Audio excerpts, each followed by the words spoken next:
Manchester United's former chief scout has revealed that Manchester United will look to cash in on Casemiro as soon as possible. Sir Jim and INEOS are shocked at how bad the start to this season has been. Injury updates, more news surrounding Mazraoui, a Martinez injury scare. This plus all the latest Manchester United news and transfer news that will keep you right up to date with everything. Welcome to Man United Review. My name's Jamie. Before we get into it, please smash a like on the video. And let's jump straight into it. So let's kick off with... Let's go through all the other stories first and then leave the Ten Hag stuff to the end. So let's go through... obviously, yesterday's news was regarding a lot of injury updates. One in specifically, which was quite concerning, was Mazraoui, not just because of the issues with the squad and the fullback area, and but also for his own health as well. It's quite a... when you read about kind of heart conditions and stuff, it's quite a kind of concerning, I wouldn't even say injury, illness regarding it. So let's go through the latest regarding him. So Florian Plettenberg has said that an absence of several months for Mazraoui is not expected, because there were some rumours going around on social media that he could be out for 7-8 months, but that's not the case. Disco Mirror said that United sources have indicated Mazraoui will hopefully be available for selection after the next international break in November, but he will only return to action when the medics declare him fit to do so. So it could be out for a while, according to that report. However, Rob Dawson has said that it is not the first time during his career that Mazraoui has been affected by a heart condition. United were aware of a condition that he had at Bayern, but that this is a different condition. So Rob Dawson did kind of mention this yesterday, why we signed a player that's got a pre-existing heart condition. But actually, that's apparently not the case. They were aware of the heart condition, but this is a different condition as well, which, again, I just hope he's okay. Fabrizio Romano, though, provided an update saying that Manchester United fullback Mazraoui has successfully undergone a minor precautionary corrective procedure after experiencing palpitations. This is a relatively common condition, as he's expected to make a full recovery and be available for selection within the next few weeks. So Romano kind of, confirming that he's had a small corrective procedure. It's a relatively common condition as well, which is, it's still worrying, but it's still, that's a little bit relieving. And he's expected to make a full recovery and should be available within a few weeks. So obviously we need to keep an eye on that, see how it is, how he gets on with it as well. And obviously we'll need to wait. He'll need medical clearance before he kind of goes on the pitch, especially nowadays with everything that's happening with, footballers in the past and their kind of heart conditions as well. But so that's the right thing. We need to think about his health here, as frustrating as it is, because, I shared it in yesterday's video. Yous have been sharing it in the comments as well. Not getting a left back could come back to bite us. But hopefully he's back quicker. Hope he's back quicker than expected anyway. All right. Now, in terms of another left back, the other one that we've got that's consistently injured, Luke Shaw. Rob Dawson said there is hope Luke Shaw will be available to return after the current international break.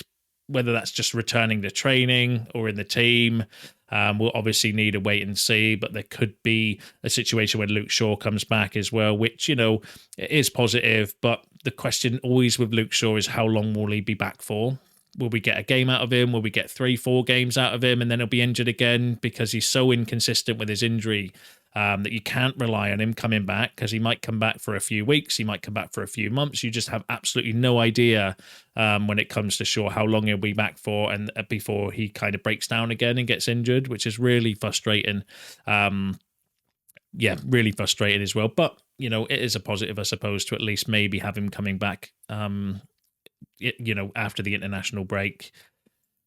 And then there were some weird stories yesterday regarding Martinez. So firstly, it was reported from Argentinian sources saying that there's a physical concern with Lisandro Martinez, that he's not that's not leaving him in good shape. So there's a few more kind of reports and stories effectively suggesting that Martinez was also injured as well. However, that's been cleared up by more credible sources saying that Lisandro Martinez is fit and fully available to play for Argentina and United. He is not injured or currently carrying any pain, and that Scaloni is managing the workload of several players, and everything indicates that Licha will rest tonight against Venezuela. That was last night. He will likely get his game on Tuesday against Bolivia and returned to Carrington following that, fit and ready to play. So the Martinez story, a bit of scaremongering it looks like, and I think that international managers are maybe starting to kind of worry about the workload on the players as well, because I think it's widely documented that most managers in world football agree that there are too many games at the moment. So even the international managers are having to manage the workload of their players, through fear of risking injury or and stuff as well, which it is what it is. Do you know what I mean? It is just way too many games, isn't it, for the players at the moment? And I think that's widely documented and widely kind of reported across all nations, leagues, managers. They're all saying the same thing: far too many games. But yeah, no injury concerns apparently with Martinez. Touch wood. Now, obviously, sticking with the fullback situation, United have been linked with another fullback. So Manchester United are considering a move for Red Bull Salzburg right back Amar Dedic in January, but will face competition from Brighton and Napoli for his signature.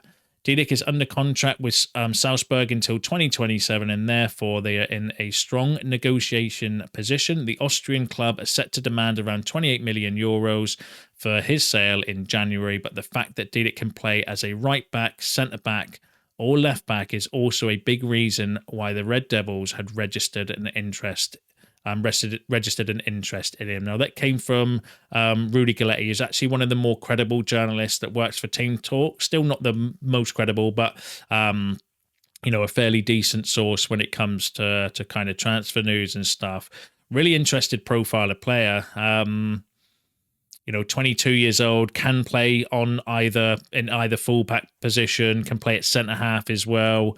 So he's played so far 9 games at right back, 5 at left back so far this season. Looks a really promising player, and there's obviously a clear connection with Christopher Vivell and the RB group, with him being their kind of chief scout or involved in their kind of transfer. So there would be a clear connection there. So definitely would be a player that we would be aware of, with Christopher Vivell being our kind of involved in our recruitment team at the moment.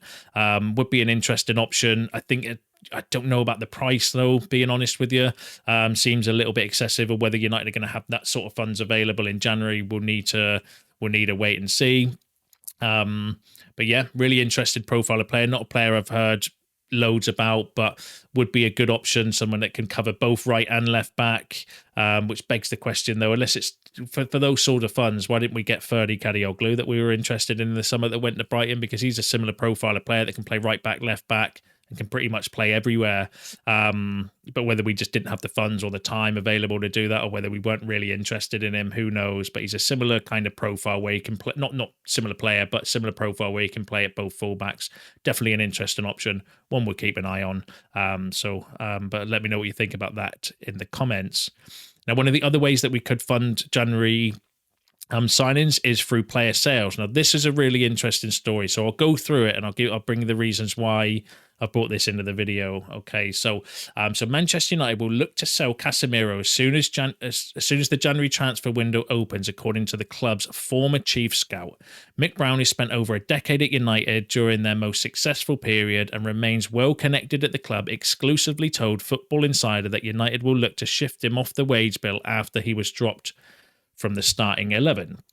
Now, Brown has explained that the club will look to get his wages off the books to allow them to reinvest in other players to improve the squad. So these are direct quotes from the report, saying, "I'm told they'll look to cash in on him as soon as they can on the 1st of January if possible. He's one of the biggest wage earners, and he's not going to feature regularly in the first team. He's been benched because he hasn't been performing and can't do it anymore. I'm sure they would love to offload him if they could to help. To get him out of the squad and off the wage bill, which would allow them to spend some money. Whether it's a move to Saudi Arabia or elsewhere, you've got to find someone who's willing to pay the money both to United and to him." Now, that was a really interesting kind of interesting report. Again, it came from Footy Insider. which are not always the most credible of sources, and I don't think it came from the most credible of journalists. However, they've got direct quotes in there, and I don't think you're allowed to put direct quotes from somebody if it's not true, because you'd be opening yourself up for like lawsuits and stuff. I mean, I'm no lawyer, but I'm going to assume that there's some kind of laws or some kind of rules against that, like making up stories. You can't just make up direct quotes from somebody. Yes, you might say, if it was a story that was saying, yes, sources have told us, and you don't, but this is one where you're directing and naming the person that you're quoting from, which leads me to believe that there is actually some like that's an actual genuine kind of quote, because I don't think you can just make up that sort of stuff. So according to our ex-chief scout, who's saying that they're clearly connected at the club, they are going to look to remove Casemiro as soon as possible, possibly as early as January. But it's the same problem with Casemiro, because I think we would have sold him in the summer. It's one, nobody wants to pay for him, and two, definitely no one's going to pay the wages that he's on, and he's kind of trapped in that wage cage that we have, where we've given him such an extortionate wage that who on earth's going to pay that apart from the Saudi Pro Leagues, unless he decides himself that actually he's willing to take a pay cut to maybe go to another European team or back to South America or something along those lines. But there ain't no way any other team in Europe is paying him close to his wage. He's on like £350,000 a week. I think the report before, was it not 375 grand a week as well? But minus they'll have a bit of a pay cut this year because of the non-Champions League clause that's in their contracts, where there's a like a 20% pay cut, I think it is, for that. But it's annoying, isn't it, that we've kind of given up these big contracts, and that's why a lot of our players do get trapped, just because of the wages. I've banged on about that for multiple videos in the summer when it came to transfers and bits as well. And I know some of you agree with that in the comments as well. But really interesting. Like I said, I brought it to you because I actually think while it's not from the most credible outlet or the credible source, I actually think there's some credibility in that story, because I don't think you can quote somebody directly in an article if it's not true, because you'd get sued a bit surely for that. But let me know what you think about that in the comments. Interesting to see that obviously we are looking to get rid of him, but again, I don't necessarily think that's breaking news. It's just, will anyone pay for him? That's the kind of question. But let me know what you think in the comments. And then been some interesting updates regarding the manager. It wouldn't be a United news show at the moment without talking about the manager situation. So, and the Muppeteers has come out with a few more kind of updates regarding it. So he said the individuals at United wanted to give Ten Hag time. INEOS and Sir Jim would rather make a change sooner rather than later. So he's suggesting that there are some people at United that want to give him time. I think that's Ashworth and Barada, being honest with you, going off of the recent reports. But that INEOS and Sir Jim would rather make a change sooner rather than later. So they do not want to dwell on this and hang it out or let it drag on for weeks and months. And then he also said it is shocking to the owners how bad it is, so that everybody it's widely documented that everybody's kind of surprised by how bad the start of the season has been. During the meeting, they discussed what they could do now versus the long term. Thomas Tuchel was discussed during the meeting. INEOS don't want somebody who will interfere in transfer business. So they do want somebody kind of similar to, not necessarily similar with Ten Hag, but they want the recruitment team to buy the players and the coach to coach the players. Obviously, I don't think they're going to sign players, though, that the managers or the coaches don't want, but they don't want direct involvement. They don't necessarily want a manager saying, I want this player. They want the manager to say, I want this position covering, and then United will scout, make recommendations, and they'll all do it together, which is the way I think they want it to run. The initial indication that Tuchel is about Tuchel is that everyone isn't 100% sure about his long-term capabilities. They're probably right as well with his proven record. It's up to Parada and Ashworth. Both are leaning towards giving Ten Hag more time. They will be assessing things. INEOS don't want someone with experience, want someone with experience at top clubs. So that's really interesting updates regarding that from the Muppeteers. And then we've had some more news. So Sir Jim Ratcliffe requested Manchester United's football hierarchy to put forensic cases for all possible scenarios on Erik Ten Hag's future. When they And when they met in London on Tuesday, there were considerable differences in positions, although one of the most debated was over what comes next should the club eventually decide to move on from Ten Hag. During the meeting between Manchester United's hierarchy on Tuesday, Thomas Tuchel was spoken as the most likely new manager should Erik Ten Hag be sacked. That came from Miguel Delaney from The Independent, who is another credible source. So that's both kind of... it's very similar to what the Muppeteers were saying. So good sources there kind of suggesting that what we've been saying over the last couple of days is that there's people in the club that want to give Erik Ten Hag time. There's people that want to get rid of him now. I think that Sir Jim and INEOS don't want it dragging on any longer. So I think the next couple of results after the international game would be key. They're happy just to bite the bullet because they've already been given the go-ahead that if you want to make a manager change, you can do. But it looks like they're starting to maybe analyze potential replacements a little bit more seriously now because they weren't expecting to have to do that this early in the season. And it's kind of caught a lot of people off guard because there is no contingency for sacking a manager in October. Maybe there would have been future ones like in January and stuff like that as well. Maybe they would have started looking at maybe is there going to be a manager available in the summer that they would prefer, but not this early in the season. And that also Thomas Tuchel is a name that is massively linked. Obviously, he's available. We've heard reports that Jim Ratcliffe is a fan or a kind of admirer of Thomas Tuchel as well. We offered him the job in the summer. He rejected it. Apparently, one of the reasons he rejected it as well was because we didn't have a director of football in charge at the time.